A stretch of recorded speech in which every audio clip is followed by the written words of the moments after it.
Hi friends, welcome back to my channel. In today's video, I'm going to show you how to turn on a 120 Hz refresh rate on Samsung Galaxy A35. If you're new here, don't forget to subscribe and give this video a thumbs up. Now, let's dive in. Step 1. First, unlock your phone and open the Settings application.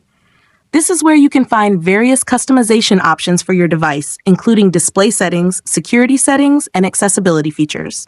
Step 2. Now, locate the search icon in the top right corner and tap on it. The search feature makes it much easier to find specific options without having to scroll through multiple menus manually. Step 3. In the search bar, type Motion Smoothness and wait for the results to appear. You'll see options related to display settings, such as refresh rate, notification effects, and more.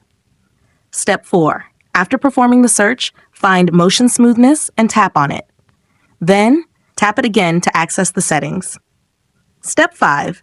For the last and most important step, to turn on 120 Hz refresh rate, choose Adaptive Mode and tap Apply to enable the 120 Hz refresh rate. This feature automatically adjusts your screen's refresh rate for a smoother experience. If you found this tutorial helpful, don't forget to give it a thumbs up and subscribe to my channel for more great tips.